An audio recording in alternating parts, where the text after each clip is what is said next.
Majid memegang Katmi Fikti 2021 2098728.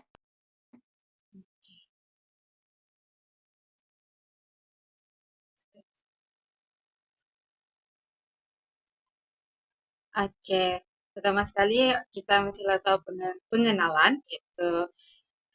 Sebelum abad ke-19, kebanyakan penjelasan mengenai jenayah dan delinkuansi adalah berdasarkan konsep kehendak bebas terhadap tingkah laku manusia. Idea asas ialah orang yang melakukan tingkah laku jenayah adalah mereka yang mendapatkan keuntungan daripada perbuatan mereka itu. Contoh keuntungan itu adalah mereka dapat keseronokan, kepuasan lepas orang lakukan jenayah itu. Itulah keuntungan yang dimaksudkan. Jadi kan cara terbaik untuk mencegah jenayah adalah dengan menjadikan perbuatan tersebut tidak mendapatkan keuntungan dengan menghukum pesalah, iaitu kena pastikanlah dorang lakukan jenayah tu dorang tidak dapat keuntungan dengan menjatuhkan hukuman kepada pesalah. Pandangan klasik tentang tingkah laku seringkali tidak membezakan antara juvana dengan orang dewasa. Ini macam sudah kita bincang dalam kelas yang dulu tuh pada zaman itu dorang tidak dapat bezakan hukuman antara juvana dengan orang dewasa. Macam dorang kasih sama saja hukuman juvana dengan orang dewasa. Penjelasan mengenai jenayah dan delinkuansi dipengaruhi oleh positif sekolah dan teori lain dicirikan oleh pengumpulan dan analisis data. Dua disiplin yang telah menawarkan penjelasan individualistik tentang delinkuansi ini adalah melalui biologi dan psikologi. Dua disiplin yaitu biologi dan psikologi. Oke, seterusnya. Oke, sekolah klasik. Oke, ini adalah Beccaria Caesar. Dia ini adalah ahli falsafah dan ahli ekonomi. Beliau telah terbitkan buku On Crimes dan Punishments. Isi kandungan buku itu menjadi asas kepada apa yang dikenali sebagai sekolah klasik di kriminologi. Oke, isi kandungan buku itu adalah beliau telah membentangkan mengenai idea falsafah tentang apa yang beliau anggap sebagai sistem hukuman yang adil. Contohnya, beliau telah berhujah bahawa hukuman bagi jenayah haruslah ditetapkan oleh penggugat undang-undang dan bukannya hakim. Sebab peranan hakim ni kan, dorang harusnya fokus kepada memutuskan bersalah atau tidak bersalah. Dorang ni bukanlah menentukan hukuman.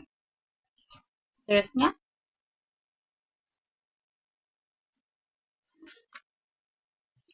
Buku beliau ni telah dibacalah oleh semua masyarakat Eropah dan idea-idea dia pun telah dimasukkan dalam sistem keadilan jenayah di seluruh dunia. Pada tahun 1791, negara Perancis ni dia telah memasukkan banyak idea beliau ke dalam kanin keseksaan yang disemak semula. Tapi kan selepas beberapa tahun, sistem ni dia telah disemak semula sebab sebahagian daripada isi kandungan buku tu terjemahan literal prinsip Beccaria menjadi tidak praktikal untuk melaksanakan dalam dunia sebenar untuk mewujudkan sistem hukuman yang adil dan berkesan. Seterusnya.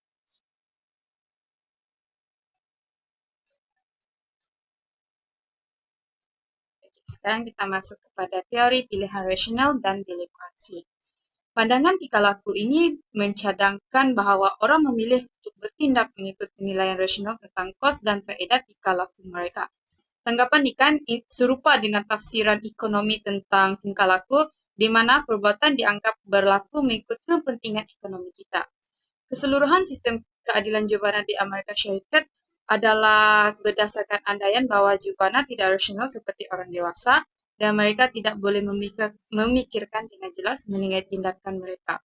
Macam yang kita tahulah, orang muda memanglah berfikir dan bertindak dengan bebas kan. Tetapi kita ni kena tahu juga kalau orang muda seperti ini dia dipengaruhi oleh keadaan sosial seperti diorang ingin kebebasan untuk mendapatkan keseronokan, kepuasan. Oleh itu, dengan adanya hukuman jubana, pengaruh ini dapat ditapis.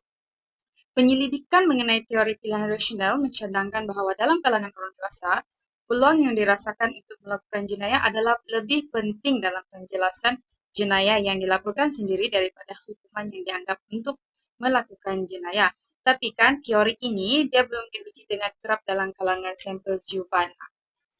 Tapi penyelidikan yang memang sudah wujudkan mencadangkan bahawa antara sampel juvana, pilihan rasional untuk melakukan perbuatan jenayah tidak begitu jelas seperti yang dicadangkan oleh teori pilihan rasional. Seterusnya.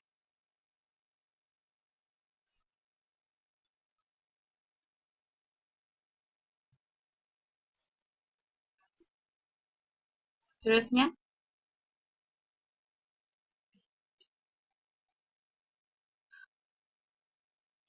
oke, sekarang kita masuk kepada Lombros dan sekolah positif.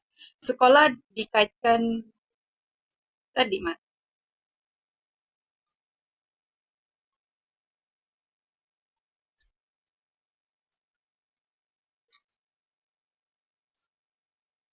Mar tadi. Sekolah di bukan. Ini. Oke. Lombroson dan sekolah positif. Sekolah dikaitkan dengan idea bahwa tingkah laku bukan saja dikondisikan tetapi juga ditentukan oleh ciri-ciri individualistik. Cesar Lombros mula berminat dengan aspek fizikal jenayah ketika dia melakukan bedah siasat ke atas mayat penjenayah terkenal di Itali. Maksudnya selepas dia laku bedah siasat ke atas mayat tu jenayah, dia ni mula berminat lah dalam aspek fizikal jenayah. Beliau menggunakan istilah atavis atau antavisme untuk menggambarkan jenayah yang dilahirkan. Satu lagi ciri teori Lombroson ialah penjenayah dilahirkan dengan pelbagai ciri fizikal macam inilah yang saya kasih list ialah pertama punggung bongkok, panjang lengan bawah, dahi rendah dan bertatu. Seterusnya.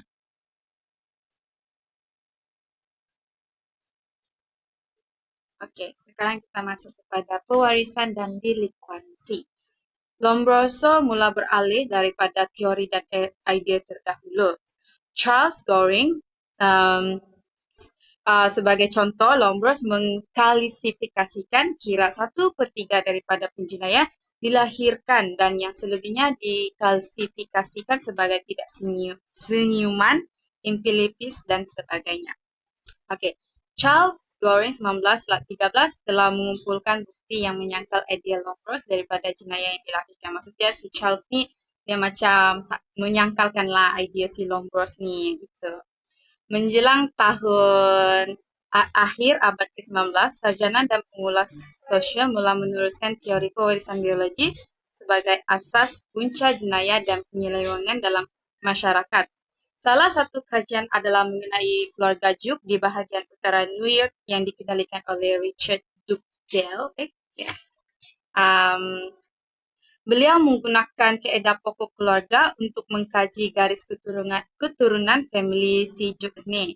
Dengan menggunakan daftar rasmi dan iklan berita, beliau telah membuat kesimpulan kalau keluarga Juk telah menunjukkan corak penyelewengan seperti mabuk, pelacuran dan jenayah selama beberapa generasi. Jadi, beliau telah menyimpulkan bahawa jenayah dan masalah sosial lain adalah diwarisi. Terusnya.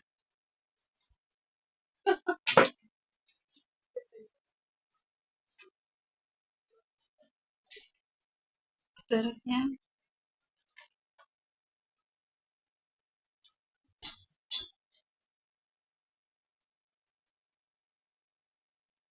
Okey, somatotype dan delikuansi. Penyelidikan somatotype adalah berdasarkan andaian bahawa orang yang dilahirkan dengan jenis badan tertentu dan jenis badan ini adalah mempengaruhi personaliti dan tingkah laku. Maksudnya adalah macam kita tahulah setiap kita ni manusia mempunyai badan yang berbeza. Jadi melalui kita punya bentuk badan ni, dia akan mempengaruhi personaliti dan tingkah laku kita. Sebagai contoh, ada 3 jenis badan dominan iaitu ectomorph, mesomorph dan endomorph. Somatotype ditentukan berdasarkan skor relatif sepanjang dimensi ketiga-tiga dominan.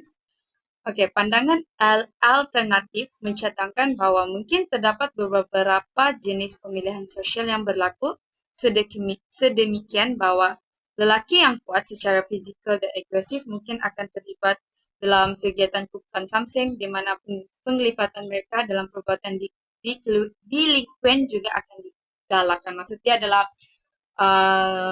kalau orang tubuh badan besar, tegap gitu kan, orang macam menggambarkan kalau lelaki tu boleh terlibat dalam kegiatan yang something gitu. Gangster. Itu saja dari saya. Seterusnya saya akan serahkan kepada tentang itu mas.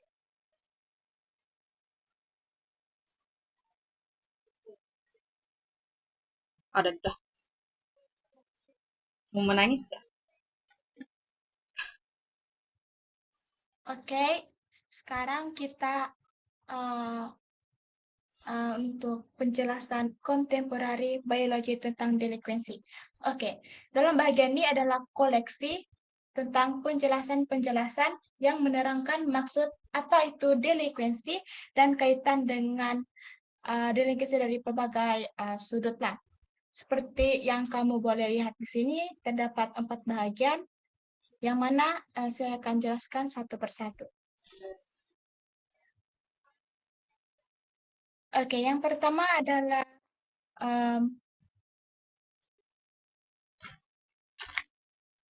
pewarisan dan delinkuensi kajian baru. Dalam bagian ini dijelaskan bahwa delinkuensi ini dikatakan genetik ini pun main peranan dan juga siasat yang telah dibuat kajian adalah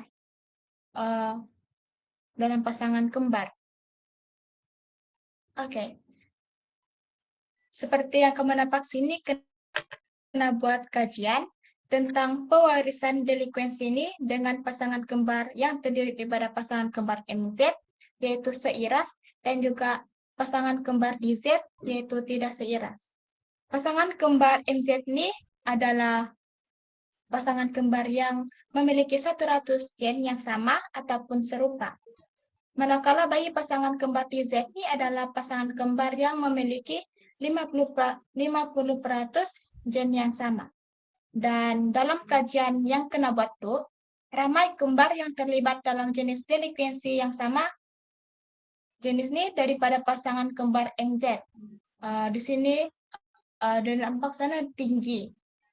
Dan berbanding dengan pasangan kembar DZ, yaitu rendah jak,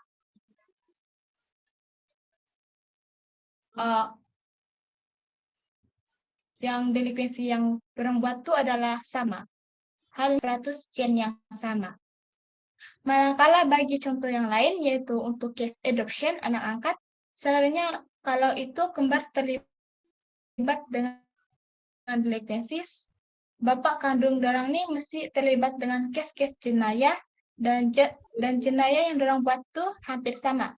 Lepas itu kalau anak angkat yang bapak kandung dorang tuh tidak terlibat dengan apa-apa jenayah, besar kemungkinan mereka juga tidak akan terlibat dengan jenayah. Jadinya, secara keseluruhannya, kajian-kajian baru mengenai pekatan biologi pada jenayah dan delinkuensi telah membawa kepada interaksi atau pengaruh antara faktor biologi dan juga faktor sekeliling. Seterusnya adalah kajian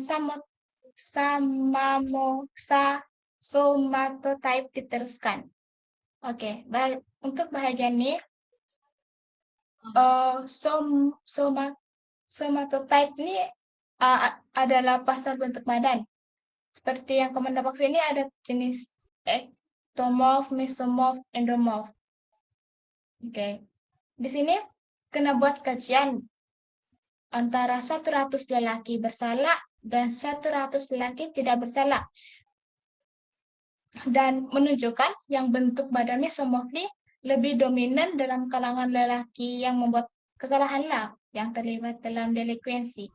Manakala berbanding dengan bentuk badan endomorph, kebanyakan lelaki yang mempunyai bentuk badan endomorph ini adalah yang tidak terlibat dalam gejala delinkuensi dan tidak melakukan banyak masalah.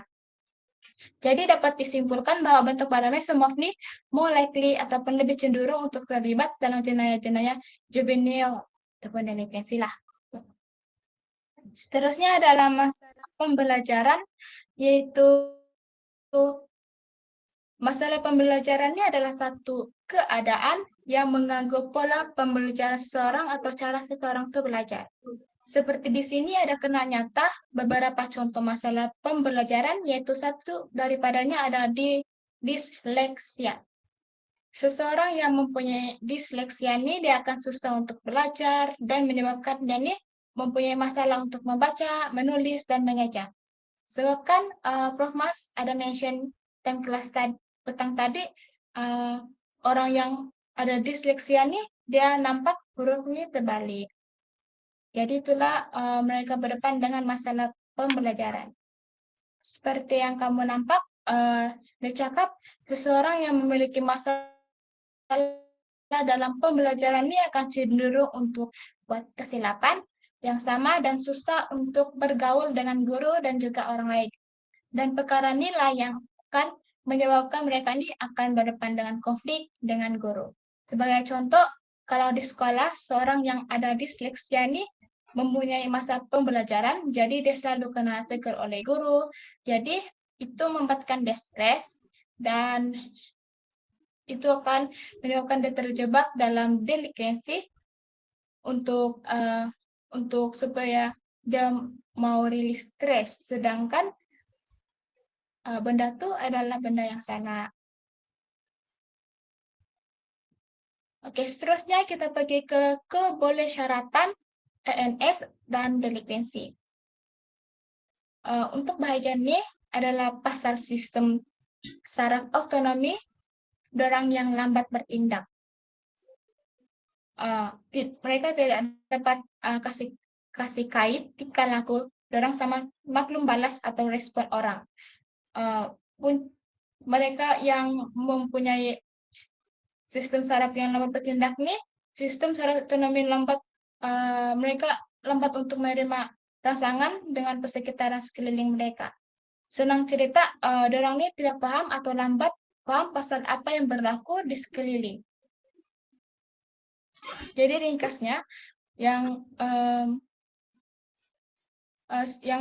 untuk muka Assalamualaikum, ini tidak dapat paham atau sebab terhalang, so dia teruskan untuk buat benda itulah.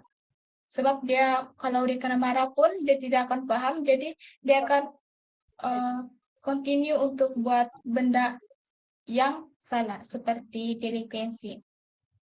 Sebagai contoh, di dalam kelas seorang pelajar ini buat bising.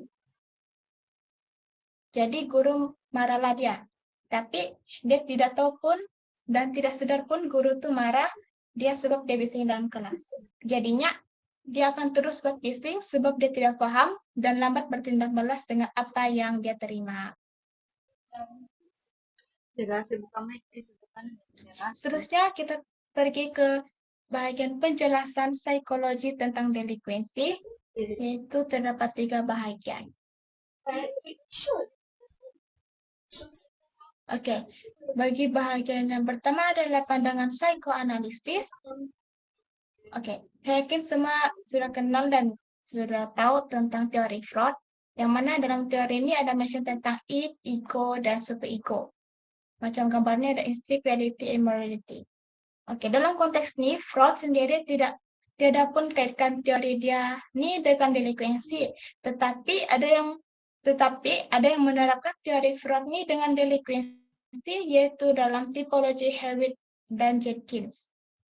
Di mana dalam tipologi Hewitt dan Jenkins ini, mereka senaraikan terdapat 3 jenis, yang mana id, ego, dan superego ini akan mempengaruhi dengan berlakunya delinkuensi. Contohnya dalam jenis 2, digambarkan bahwa seseorang yang mempunyai superego yang lemah, yaitu morality, akan menghasilkan personality yang agresif dan impulsif.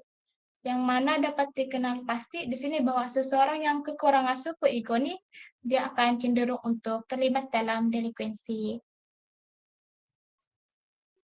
Seterusnya ada kita pergi ke bagian kepintaran dan delinkuensi.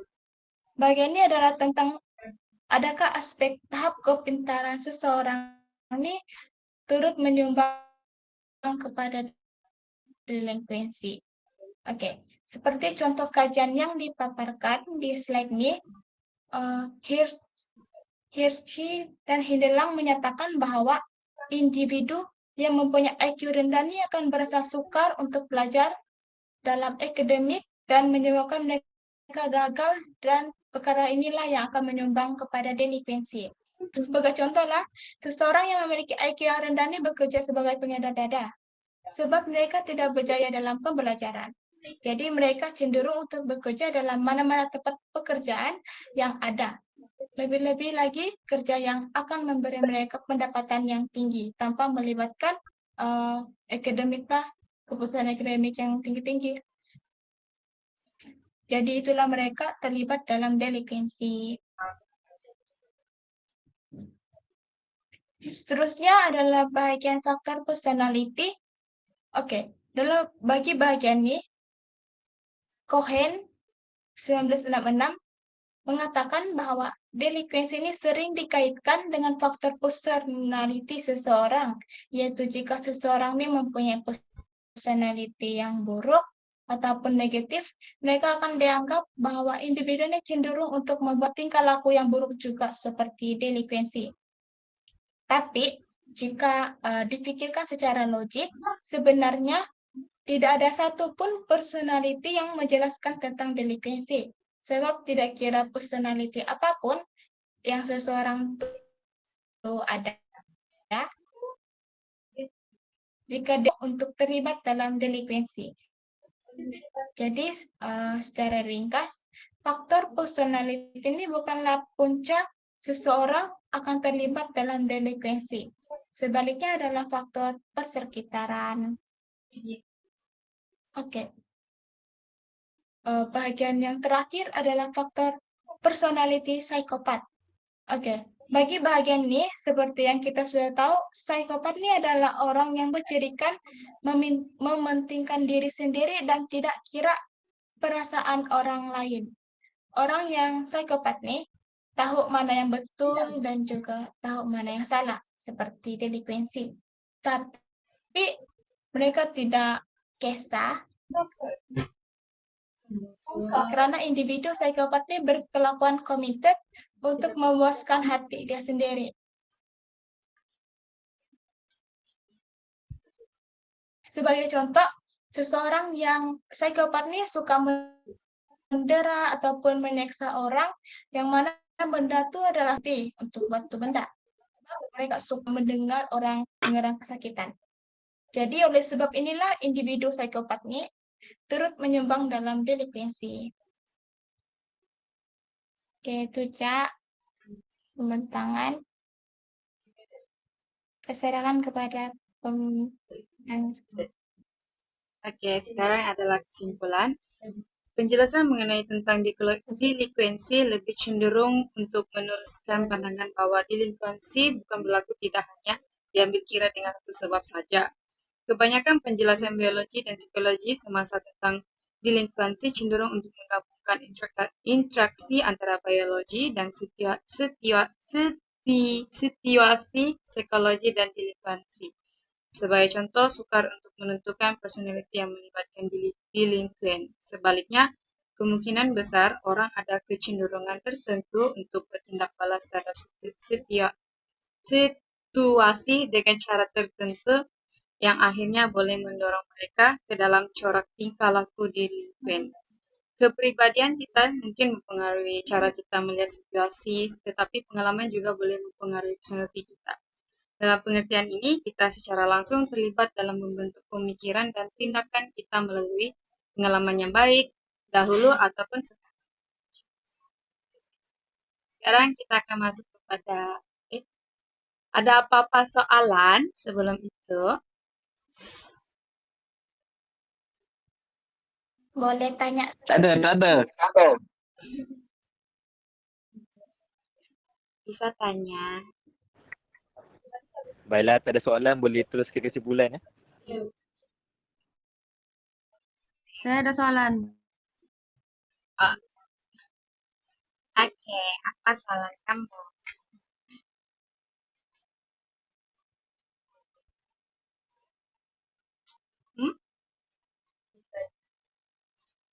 The voice. Oke, soalan saya. Si Beccaria Casare itu berasal dari mana ya? Dia berasal dari Itali. Menjawab soalan. Oke, thank you. Cibi,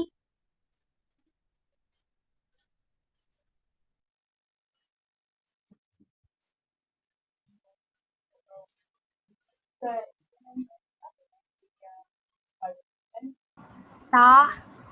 dengarkah? Halo, dengar. Dengar. Soalan saya kan. Apa dua ciri sifat yang dikaitkan dengan personality psikopat?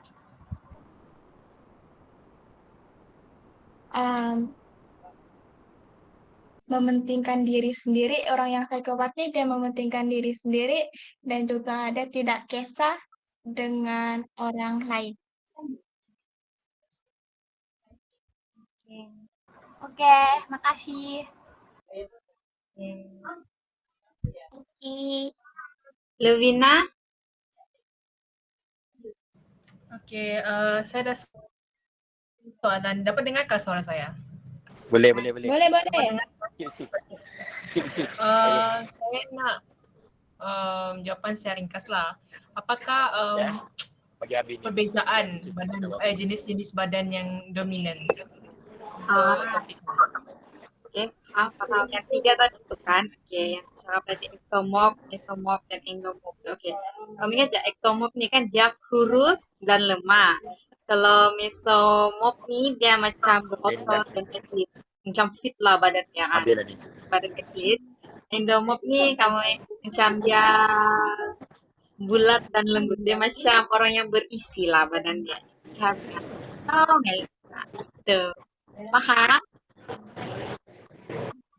Bawah tu. Okey, faham. Thank you. Sama. Kita diri lagi. Thank you. Ada lagi soalan kah? Itu. Fendi. Apa tuh?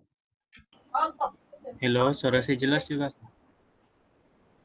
Jelas. Okey, ini soalan saya ya. Saya mau tanya, sifat psikopat ni dia lahir secara semula jadi ataupun benda tu dia lahir, dia ada ketika kita berumur sudah time boleh berfikir sudah. Faham tak maksud saya? Paham. Okey, itulah soalan saya.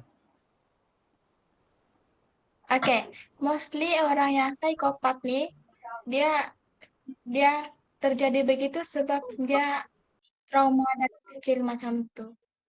Macam dulu, misalnya lah, seseorang ini kan selalu kena dera macam tuh. Jadi sebab itulah dia membesar dan juga dia pun mau juga dera orang lain macam itulah. Sus, ada pendapat Anda? Pendapat saya sama seperti awak, Marcel. Ya, dia macam oleh sebab pengalaman kali. Bukanlah kali, memang itulah itu.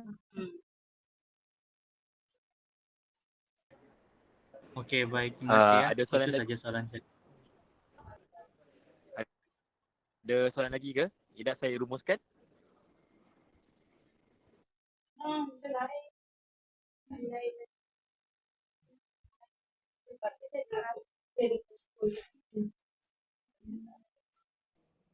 Tak ada ya? Terima Tak ada ya? kasih. Okey, kalau tak ada, terima kasih kepada kumpulan 4 yang membentangkan tentang tajuk ini. Jadi apa yang saya boleh dapat adalah ada kuis ke? Iya, ada dua soalan enggak? Okey, boleh. Silakan. Bagi soalan kamu boleh type di chat box.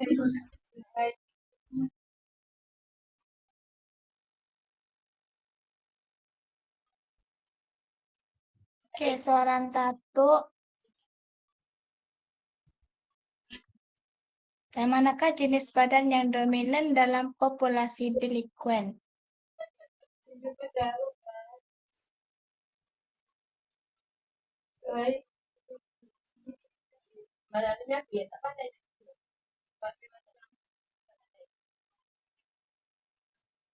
Sus, Nah, kau petik nama?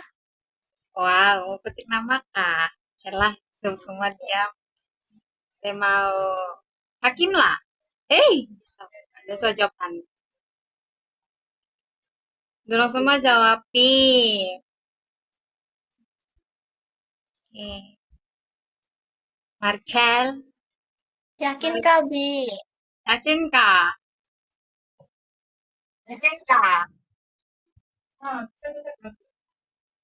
Yakin. Oke. Yakin.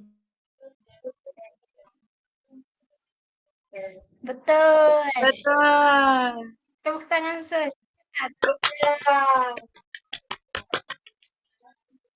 Oke, seterusnya. Oke.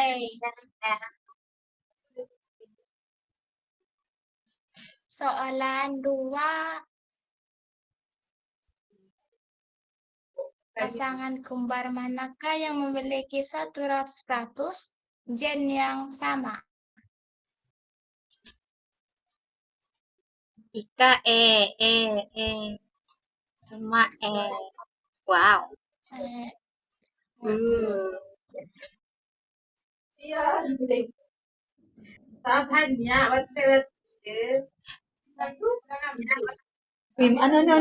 kasih jawaban kasus sudah.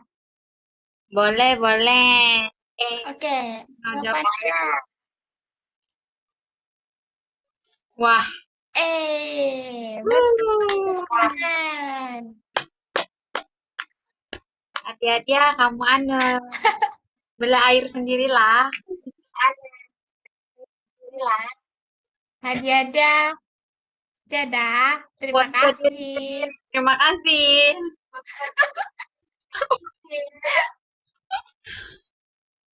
Okey. Bagus tahniah kepada kumpulan 4 kerana membentangkan tajuk yang sangat menarik pada malam ni. Apa yang sangat menarik bagi saya ialah tentang penjelasan contemporary biology tentang delinquency, di mana kita tahu macam mana melibatkan ratusan kadang hala beribu kes kembar. Daripada kita tahu yang kebanyakan pendidikan ni dijalankan secara masyarakat di negara Skandinavia, dan kajian kontemporer ini mengenali pewarisan delinquency penggunaan sampel kembar sebagai asas perbandingan. Dan juga kita dapat tahu juga macam mana Lombroso dan sekolah positif, di mana Lombroso sekolah positif ni dikaitkan dengan idea bahawa tingkah laku bukan sahaja dikondisikan dengan oleh ciri-ciri domestik. Cesare Lombroso ni dia berminat dengan aspek fizikal jenayah ni ketika dia melakukan bedah siasat ke atas mayat penjenayah yang terkenali tadi. Jadi satu lagi, teori Lombroso menegaskan bahawa penjenayah dilahirkan sebagai ciri fizikal seperti punggung bongkok, panjang lengan bawah, dahi rendah, bertatu. Jadi kita boleh katakan dalam Lombroso ni, kalau seseorang itu ada ciri-ciri seperti itu, dia boleh terlibat dengan jenayah lah yang dilahirkan. Begitu. Jadi terima kasih kumpulan ni. Masa pun ada lagi beberapa minit. Jadi saya nak tanya kumpulan seterusnya, iaitu Jama dengan Yani. Adakah anda sudah sedia membentangkan anda? Sebelum saya tanya dululah.